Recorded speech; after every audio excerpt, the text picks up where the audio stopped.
And once again, back at El Malpais. You can't expect me to drive New Mexico to Arizona without taking the scenic route. This time it's all about lava. So once again, this is the very edge of the Zuni Bandera volcanic field, which according to the USGS has a total history of about 1.5 million years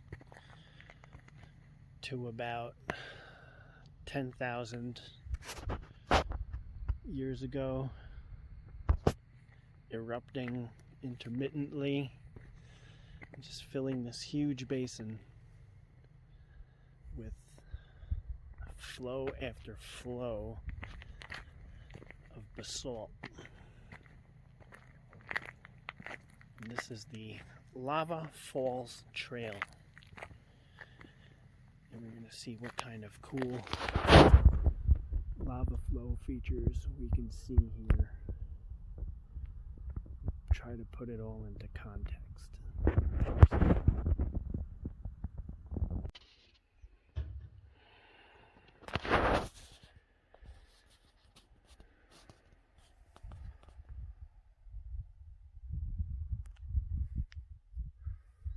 So we're basically in the transition zone. The Colorado Plateau extends that way, and it begins to break apart that way, and it routes into something else that way. Breaks apart into the Basin and Range province, breaks apart into the Rio Grande Rift that way, and over here normal faults have created somewhat of a basin, thinned the crust, and enabled this massive outpouring of lava. I mean, it's several hundred kilometers wide, and it just more or less all looks like this. Cracking apart, collapsing. Perhaps the soil beneath this gets washed away and enables it to settle and fracture apart.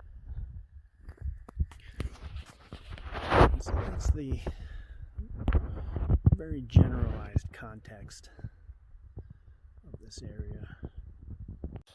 Now, I surmise that this is sort of a collapsed lava tube network. And this is pretty big. It's not easy to get it all in the view.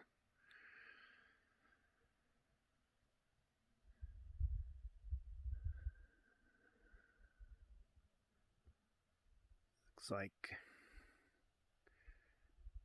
I mean, 10,000 years is a long time, maybe 3,000 years. Just different competing notions on when this stuff was erupted.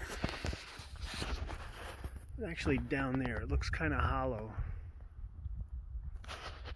Little portal down there. Maybe that's where I'll escape to when the shit goes down. Just live under a big pile of lava in my fortress with my cans of tuna fish.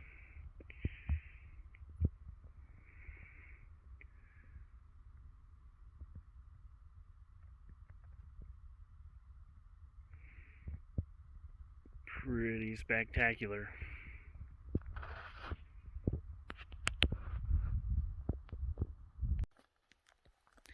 Alright, I've stumbled into somewhat of a trove of really cool features here.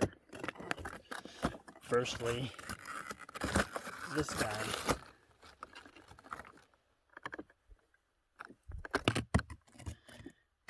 these look like sort of lava drips, as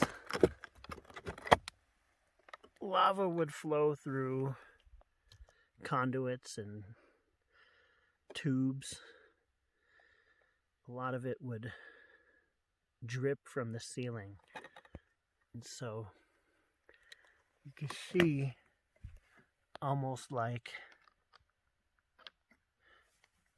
sort of lava stalactites that would have dripped off the ceiling of a lava conduit.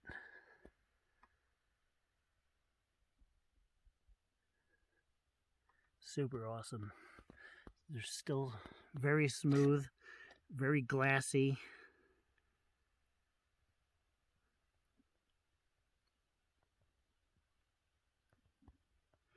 So perhaps a tube drained completely and some stuff from the ceiling just started to drip down. It seems to be lacking any specific flow orientation. Maybe not this one though. This one seems to lean in a particular direction.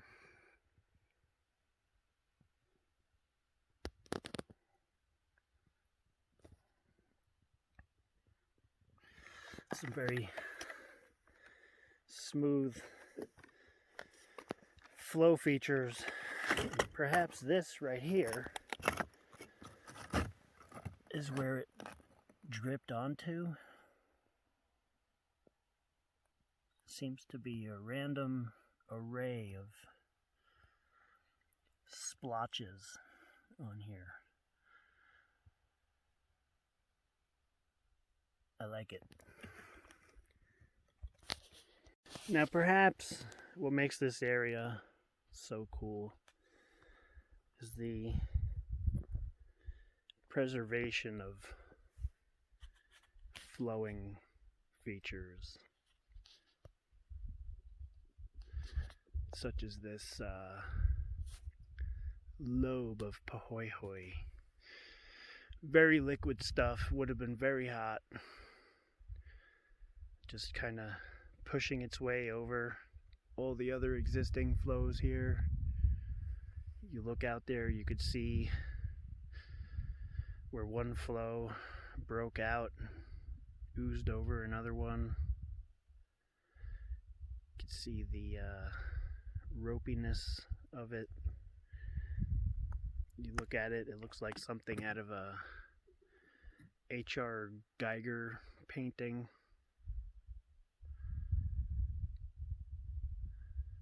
Overall,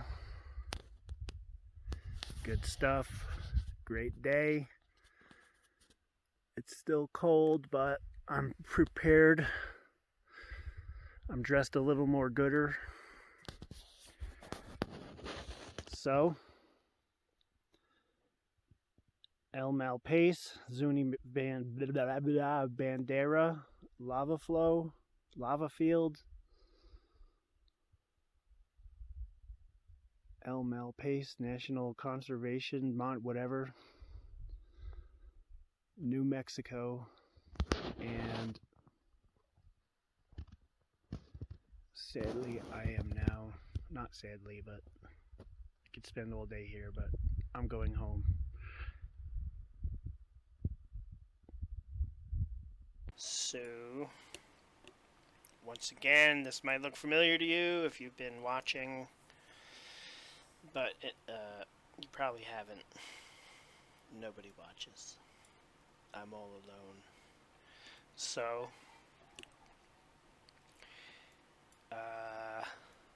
this is the Zuni Bandera lava field, and it seems to emanate from these volcanic centers over here.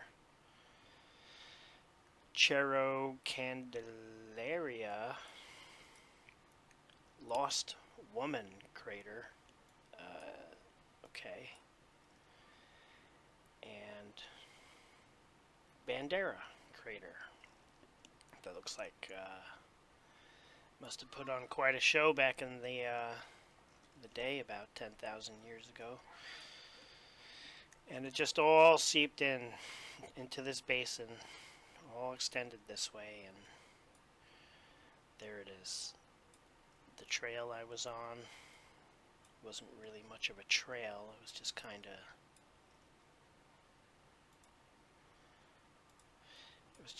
of just stacks of rocks. You go from one to the next, and I can see you getting pretty lost out here. Remember that this lava will wreak havoc on your compass, if that's how you get around. If you use a compass, don't waste your time bringing it here. Just look for those stacks of rocks and you'll get back. Me, I never lost sight of my vehicle, which I parked right over here. But you can see the trail extends in and is just kind of lost. I suppose this right here is that collapsed feature. So I didn't go very far. I think I came out to about here, and there's just tons of cool lava flow features. Once again, I love this. I love this right here, where you have this normal fault controlling the basin, and these flows built up high enough to overtake it and just kind of spill over and made this topographic break in the ridge. And I'm pretty sure that the lava melted the ground beneath it and carried that away. So it might have started as a small notch in the hill and just widened as the lava just kept flowing. Perhaps. I don't know. It's not a whole lot down here, but I like the story. So let's get into it. That's the extent of the El Malpais National Monument area.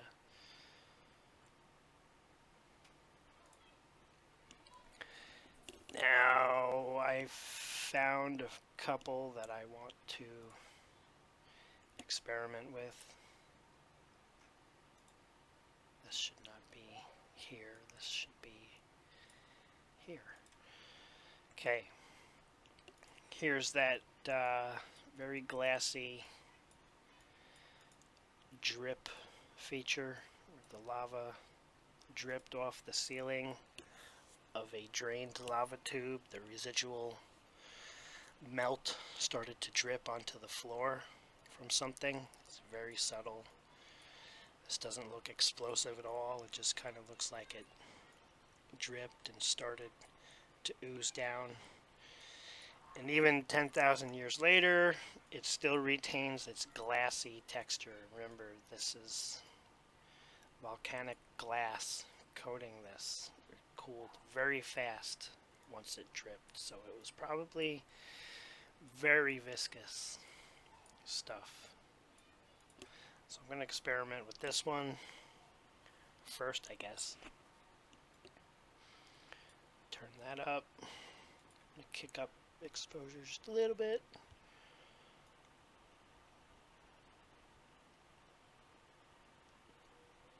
I don't know where I want these highlights. I either want to accentuate that lichen, or I want to suppress it. I think I want to suppress it. And shadows. Whites, nope. Blacks, this is all very dark material, so when you do this, it's not really going to aid in giving you that contrast that you want. So I'm going to just touch it ever so slightly. And I'm going to try out my textures.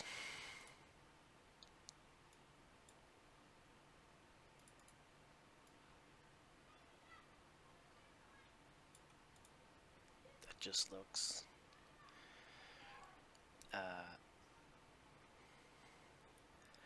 absurd.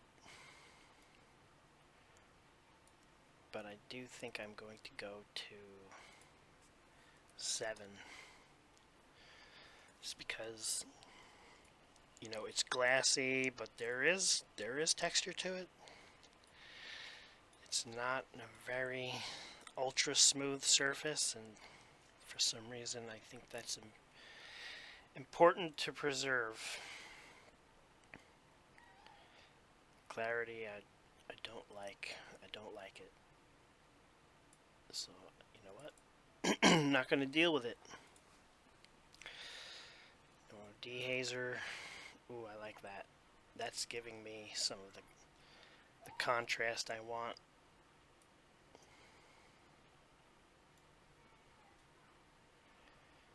Now you see what happens as you bump up the vibrance. Lava, you know, it doesn't look like this. This is not lava. But we're actually, it's so glassy that it's reflecting the color of the sky. If you look back at the video, it was very cloudy. It was very sort of gray, blue, purpley looking skies. And that, I mean, I'm enhancing the heck out of it, but you can see what that's doing. So I'm going to kick that back down to something more rational.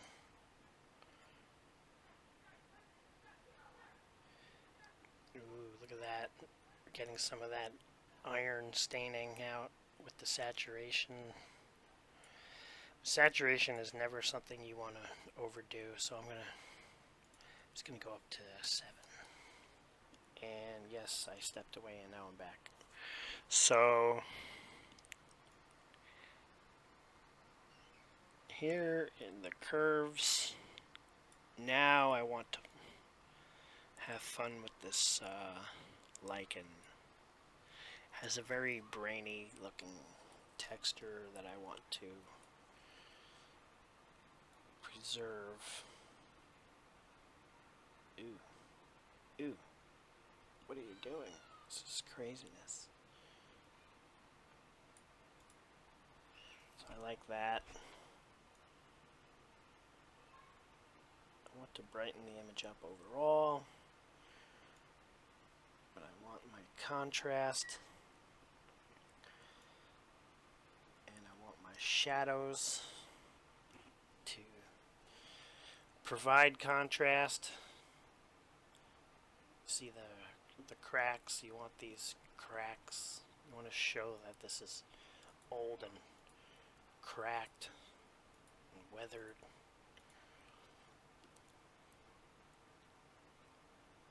I'm going to go to saturation. I'm going to play with red. See if we can show off those iron oxide stain, iron, sulfur, and iron. If there's any sulfur left after the 10,000 years of weathering. That, you know, that looks cool, but let's face it. Did it look like that when I was there? Did I see bright, psychedelic orange balls hanging around? No.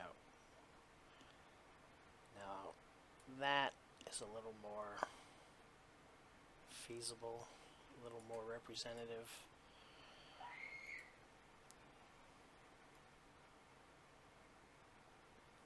There's definitely a yellow effect there, but I'm going to keep it in check. I'm going to go to luminance, and I'm going to, let's see, I want to see what happens with blue. Yep, you see, it's reflecting the sky.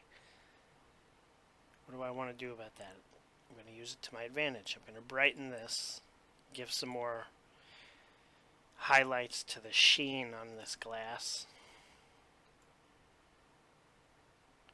That's not doing anything. Ooh, green. Look what green's doing for me. I'm going to turn down green so we can see that color. Turn down luminance. See what happens here with saturation. Ooh, look at that. That's hot. Lichens are your friends. You wouldn't be here without them. Or so I heard in a documentary.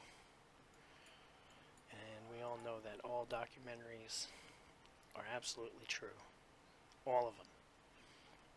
Even the ones that contradict each other. They're true. They just have truth zones. When you cross into one area, it's the truth. And then you go back to the other area, and that other documentary, that's the truth. We have zones of truth. Well, some basic touch-ups I did with this one. I'm happy. What can I tell you? I like it. Maybe the only thing I can think of doing is kicking up the exposure, but I just don't think it's necessary. It's bright, but I don't think that this is an image that really needs a whole lot of brightness. You've got all your relevant details right there. So I'm just going to keep that at 0.6.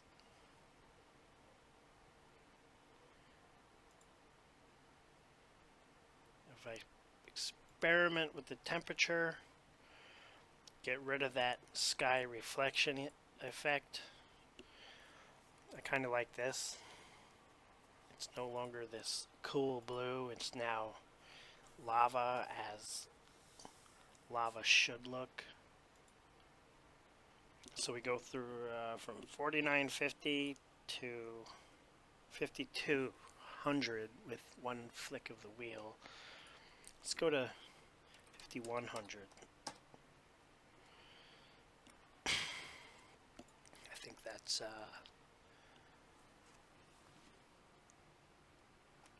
so this is good. I'm happy with it now. So I'm going to take my settings, all my hard work, I'm going to copy it. I'm going to come over to this one. Now, this one's a little more of a challenge. I've got this lava goo stalagmite. It might reach the ceiling someday. Yeah, stalagmite. So lava dripped off of something, little drips, and built up this sort of cone. And I was really trying to isolate it. When I was shooting this, you could see the flow, how it would drip and ooze down. These really smooth, glassy lobes. And it drip, drip, drip, drip, drip. And that's where it ended up. And it's remarkably well preserved. This is, I consider this a pretty awesome find. Okay? So, how do I do it justice? First, I'm going to paste my settings. Now, I'm going to dial that down just a notch. I think what I'm going to do is crop.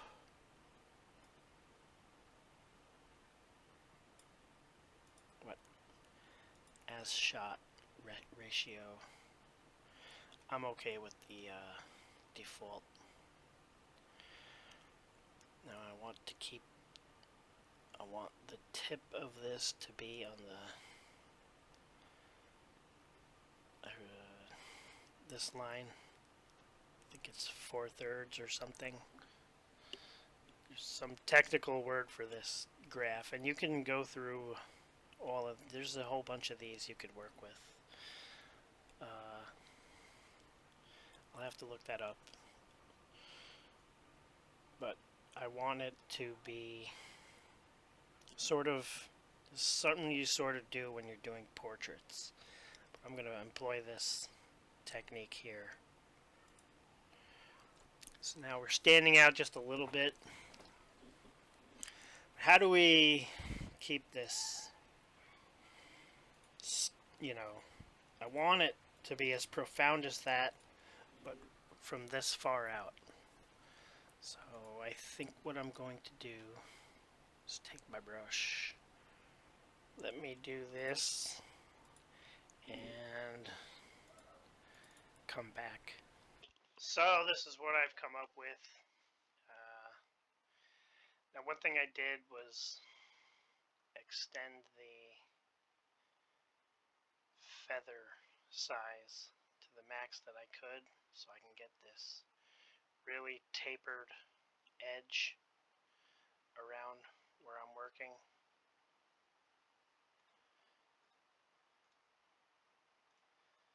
And I just kind of blotted in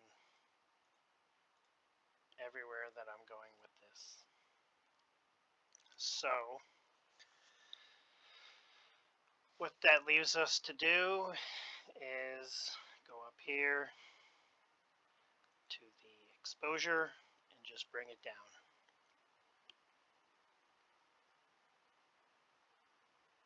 Keep it somewhat realistic looking. Now, there are those who will accuse me of doing over editing for doing this because I'm selectively reducing the exposure, and they'll say you can't, you know, see that with your eye, so doing it with the photograph is just not realistic, and if it's not realistic, it's not good. But look, how many times have I been cleaning the floor, and multiple women in my life have been able to block the entire world out, and just focus on the little crumb I left in the corner.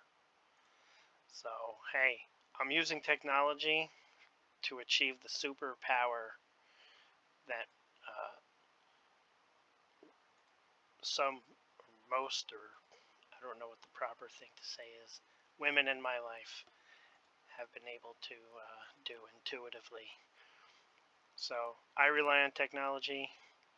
They seem to have relied on some form of magical intuition, which is seemingly utilized to subjugate me, the mindless automaton. So anyway, I think this image is done. I'm happy with it. I've got it standing out nice and crisp. I've got it standing out in terms of brightness.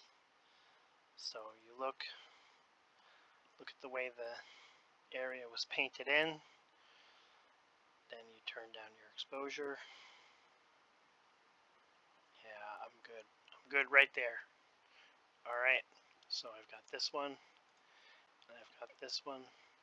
Lava drip features from collapsed lava tubes in El Malpais National Monument. And thanks for tuning in, and check you later.